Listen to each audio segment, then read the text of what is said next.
bancele ngaphambi kokuba siqale inkonzo yethu ngiyacela ngesikhuleke. Baba siyabonga ekuseni sisangena kule nkonzo ngena kanye nathi. Uma ungahambi nathi ngeke siluhambe lolu hambo. Siyadinga Nkosi ukuthi uma sihamba ube phakathi kwethu ukuze usikhanyisele indlela.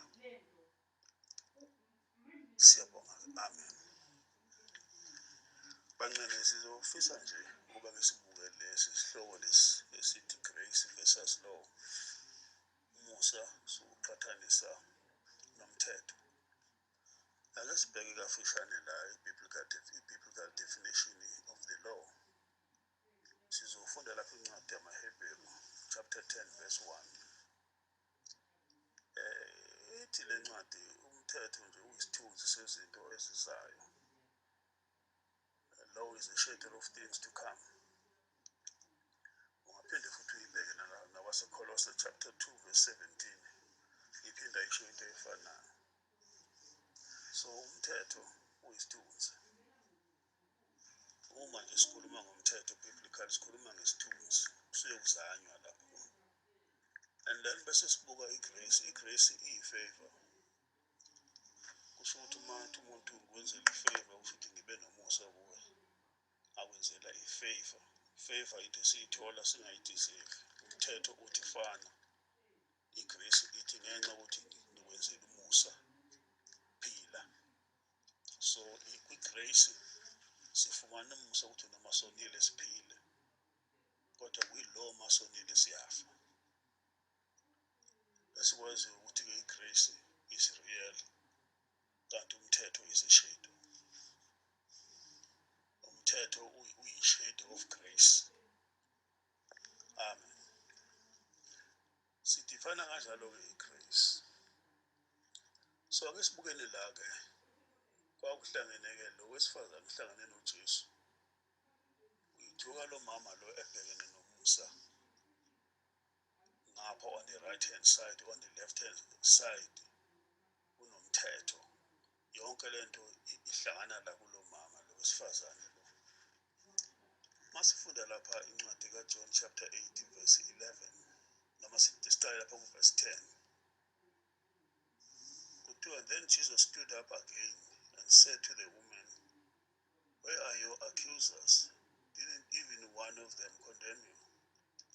And the woman said, "No, Lord." And Jesus replied, "Neither do I. Go and sin no more." Sibona lapha ukuthi mawuqala phezulu lena kuthiwa kwakuyizinsuku zomkhosi wetabanakele. uJesu kuthiwa wafika yena cishe ukuthi ngosuku lwesithathu kulo mgidi lo. Akazange afike ekuqaleni ngesizathu sokuthi wayezama uku-avoida izikhulu lezi zabaFarisi. So wakwathi ukudileya kancane. Abafowabo base bahamba phambili bamshiya. Yena wasala wabalandela ngemuva. Kwakuyogujwa-ke lo mkhosi-ke wetabanakele. Imikhosi-ke la wa-Israyeli yayimningana. Singayibala nje embalwa. Kwake kube khona umkhosi wePhasika. Kube khona umkhosi wesinkwa singena uvubelo. Kube khona umkhosi wePentecost. Noma umkhosi babiza ukuthi it was a feast of the weeks. Noma a festival of the weeks. Kuphinde kube khona i-festival of the tabernacle. Noma ke bethi-ke i-festival of the tents or festival of the booths. Lo mkhosi lo wamathabanakele kwakusuke kucommemorate-wa ukuthi u-Israyeli waspenda 40 years in the wilderness. Behlala ematendeni. uNkulunkulu-ke utshena kuMose ukuthi kwakhiwe itabanakele. So itabanakele nalo lali-temporary structure. Lalikwazi ukuphinde balihlanganise balithuthe balibeke endaweni ethile. Bese ukuthi uNkulunkulu mefuna ukonsulta noMose asebenzise lona leli tabanakele. Bese kukhulunywa lapha bese uNkulunkulu aletha umthetho kuMose. uMose athathe ube no-Aaron bawuthathe lo message leyo bayidlulisele esizweni. babuza ukuthi kwakwenziwani la kulo mkhosi wamathabanakele noma umkhosi wamadokodo. Kafishane nje lo mkhosi lona wawufike wawuthatha 7 days okokuqala, sometimes uthathe noma 8 days. Kwakunezinto ezazenziwa, wawulidwa kakhulu abapristi. Kwake kufike abapristi bafike la ethempelini bese bezungeza i-altare balibusise, ba-prepare i-altare and then bese beyalibusisa bese besuka ekuseni baye echibini laseSiloam bephethe ama-vessels e-gold, and then in there they will throw water, and that water was called the living water. Awathathekela ama-living water from the pool of Siloam. This pool yayithathwa njengepool very sacred, in the sense that it was a pool immediately after the source, noma after the spring. So and then bese bekhuphuka baye lapha phezulu kwe-altar. They will circle the altar, and then they will slaughter iminikelo yama-sacrifice.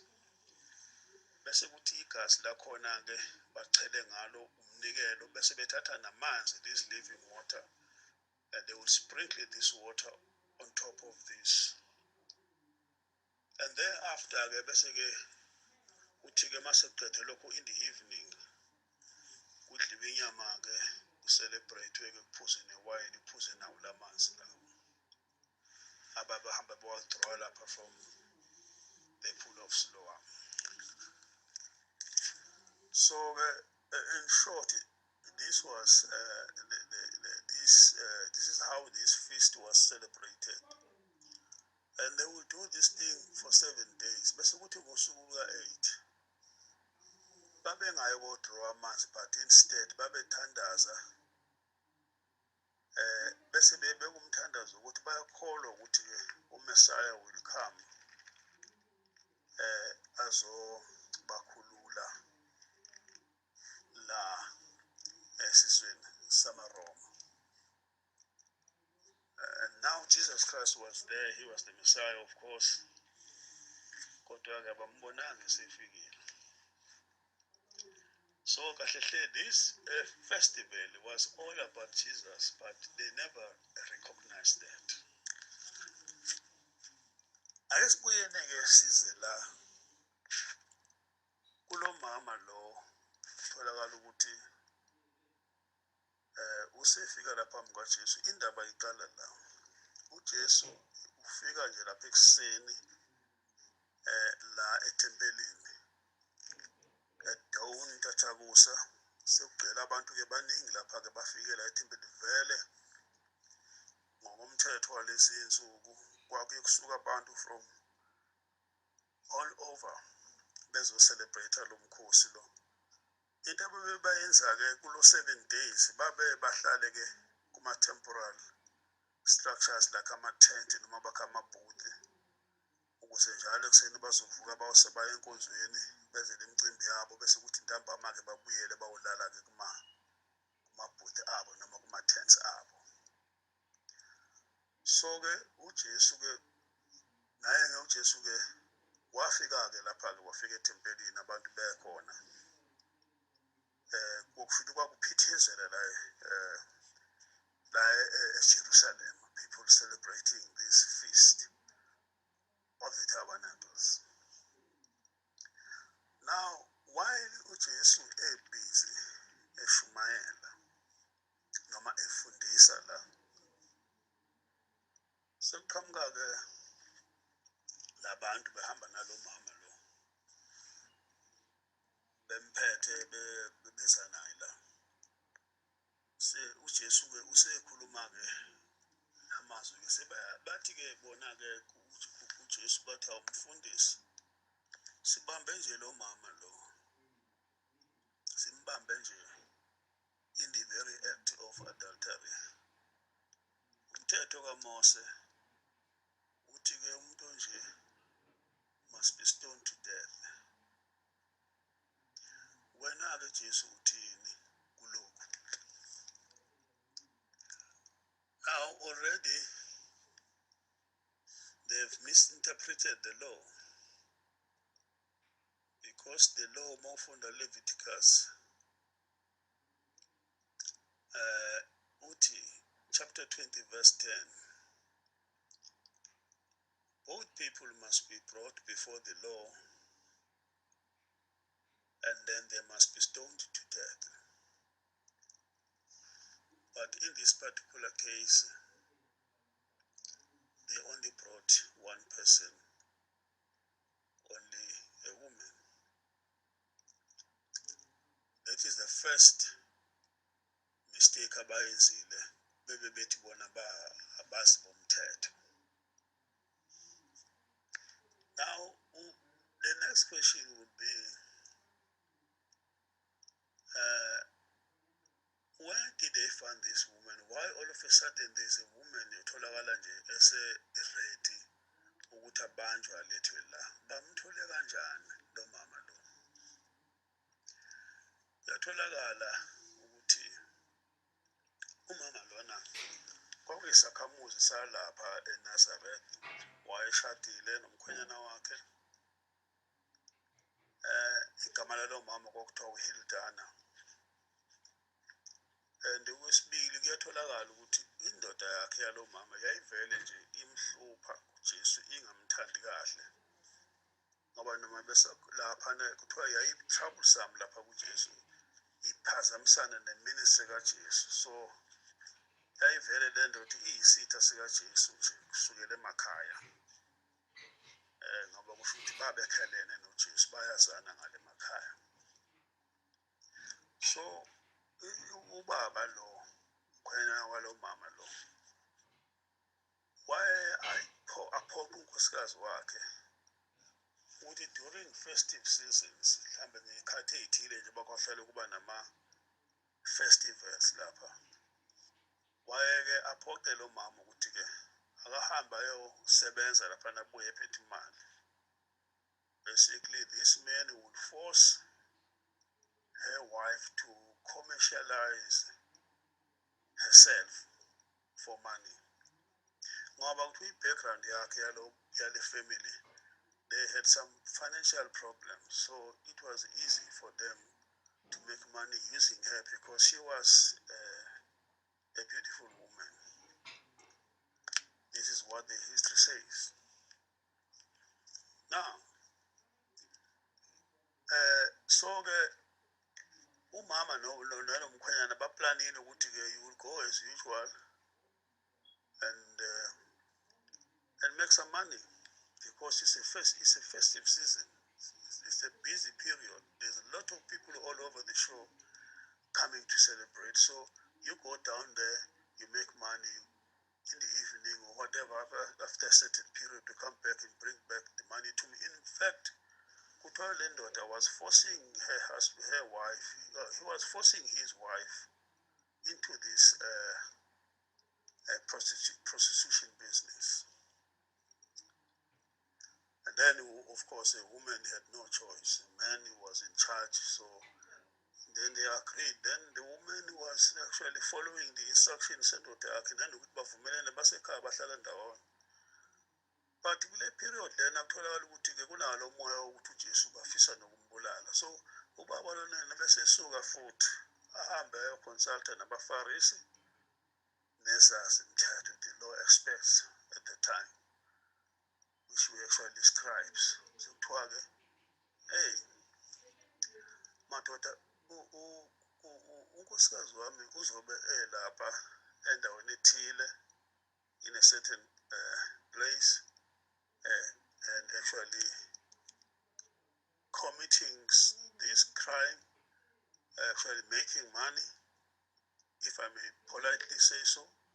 So now we need to go and fetch this woman, ngoba sobe singofu nani nikhona ningofakazi, then we'll take her to Jesus bese sibuza uJesu ukuthi uma simbambe kanjena uJesu uzothini.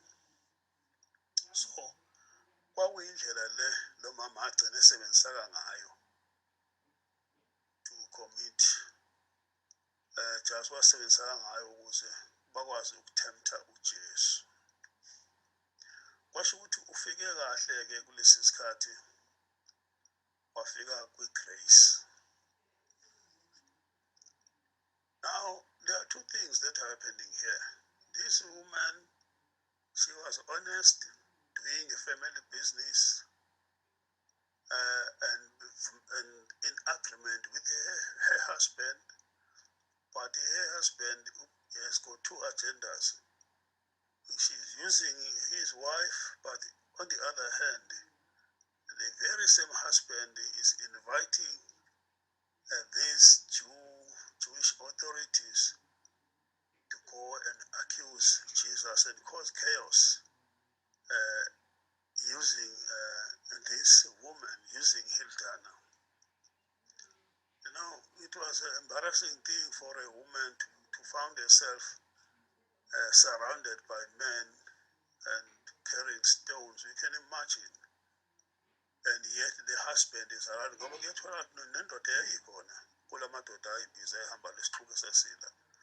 And also we must bear in mind that it was a very busy season. So there were so many people. First, already when they came, Jesus was already preaching. So that means there was a big crowd around Jesus listening. And then here the people coming now, they're causing disruption. Causing disruption, stopping Jesus so that Jesus can address their issues. Now, ukhona-ke kufanele sikubukeke lapha ngicabanga ukuthi-ke i-definitely ilokuzane sesiyayithola ukuthi isukaphi le ndaba lo mama utholakale kanjani iqhamuke seyavela ebhundi all of a sudden. Now, buka-ke la ukuthi umama ufakwa nje entweni indoda yakhe, umuntu abahlala naye endlini, uzomfaka nje kwi-community. It is a very unfair situation. But at the same time, the very same man, he goes to the other group and use his woman as a bait to trap Jesus. You know, it was a very unfair situation. All right. Ake sibukene ukuthi uJesu uma befika naye la wenze njani. uJesu oqala bambuzile, he never said a word. He continued with what he was doing. Eventually they were persistent in their action. They wanted an answer from Jesus, and then Jesus eventually had to address them. uJesu instead uba address lo mthetho abawushoyo ukuthi umthetho kaMose uthi uma kutholakala umuntu enze kanjena must be stoned to death. One, Jesus is aware ukuthi there is a big problem here ngoba there is no man, only one person is around in front of me. It is a woman. Biblically, a woman stands for the church. Yeah, a church is in front of grace. Now, siyathola ukuthi-ke uJesu abhale phansi, aqhubeke nokumbuza, and then he stood up and then he says, the one who has no sin must cast the first stone. And then instead of these people now doing what they were pretending to be wanting to do, but they disappeared one by one. Imagine that kunobaba labadala bahamba nezingane zabo, and then now indodana ibona ubaba noma lazi iyuthi leni ibona abantu abadala ibethembile ukuthi cha sihamba namadoda enkonzo lapha awanasono. Kodwa uJesu mase ekhuluma kanje, yiwo futhi uqala esebaleka uqala eseshiya izingane. Kusho ukuthi azotshena lezi ingane ungibona nje nami nginasono. ahamba yasala-ke ukuthi nayo imangele ukuthi hawu ngoba sebehambile ayasambeni-ke nathi kusho ukuthi-ke ayikho into esingenza besithembena-ke amadoda ebandla iy'khulu zesonto. Now already mungabheka la umthetho ubehlula uku-interpreta yize bethi bama-aspect omthetho lo kuthiwa i-Jewish law ngoba they only brought a woman but they didn't bring the second accomplice, which is a man in this case. So, and then they also at the same time there is this issue of Roman law, which by Roman law the Jews have no right to execute such a sentence of killing a person using stones because Jews were under the Roman law. Romans were ruling the country and Romans were ruling even the Jews. So Jesus had to address both questions. Firstly, he had to address the issue of the Mosaic law, and at the same time, he had to address the Roman law. One, Jesus Christ as a law-abiding citizen, and knowing the condition Yamajuda at the time, he could not contravene Roman law, or that would actually spoil his name. Babeze lapha to see, to tempt him ukuthi uzophuma nayiphi answer. Now uJesu akazange entertain i-Roman law ngoba uJesu kuba wayithe stone her to death. Babezosuka futhi bahambe bayomthwala baye kuPilato bathi this man has contravened the Roman law. He has actually instructed people to kill a woman, which is against the law. But according to the Roman law, the law, Roma, if a man or a woman or if people commit such crime or offense, kwakuyona i-death warrant le. We were not given capital punishment. Instead, you were fined 50% of your property, of your possessions. Both men and women were fined 50% of their possessions, meaning, according to Roman law, this was not a capital punishment. You are not going to be killed. You are not supposed to be killed. And Jesus knew that. And then, according to Jewish law, the Mosaic law, both men and women, if you read Leviticus chapter 20, verse 1, both men and women must come before the law, and then they must be stoned to death. But Jesus did not go that route. Instead, Jesus addressed both issues at the same time with one word. The one who has no sin must cast the first stone. Now,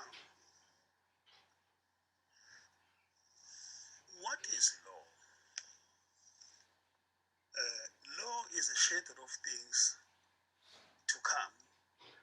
But what is grace? Grace is a favor. That means they brought this woman ngesikhathi right, baletha umthetho before the grace. And then the grace ayizange imhluphe lo mama. Kwenzakalani la kwi-law? Uma si-apply i-law kusho ukuthi kufanele kube ne-trial. You must be tried.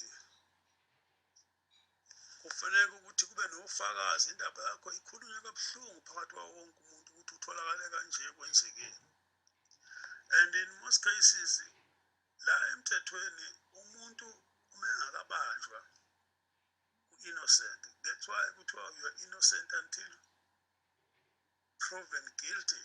So it was possible ukuthi so many people babengastona could have been stoned stoned by people who might have committed similar crimes before, but because they were not caught, babeba namandla accuse abantu ngoba that thing is it happens even now ey'nkonzweni la enkonzweni uma ngabe umuntu engabanjiwe uyashesha ukujaja abanye abantu kalula akabi nawo umusa ngoba akabanjiwe ngoba ufuna uku-aplya umthetho ukuthi umthetho wale nkonzo uthi uma umuntu enze kanjena kufuneke kuthathwe lesi sinqumo lesi. Amen. And also kukhona into ekhona la ukuthi these people had already contravened or breached the law because they only brought one person. So that woman was not, in fact, she was not qualifying to be killed because where is the man? And also on top of that, it is the festival of Tabernacle. We're supposed to be celebrating these 40 years of wesizwe sasihamba kwi-wilderness. Kwakuwumkhosi owawubalulekile kodwa manje people instead of concentrating enkonzweni they are concentrating kumuntu. Now kufika-ke umuntu ebhekene negrace. Igrace ithi, I know you have sinned, but because you have come before the grace, your sins are forgiven. You don't even have to ask for forgiveness. Your sins are forgiven, but go and sin no more. And to baletha umuntu ngesikhathi segrace, dispensation of grace, where i-law yayingenamandla ngoba kwase kufike i-grace, meaning if law is a shadow, that means grace is a reality. Grace is real. So the law fades away because of grace. And therefore, the grace ithi-ke go and sin no more. But we can look into this with how many people have we stoned in our life in the name of the law. But grace is giving us a second chance.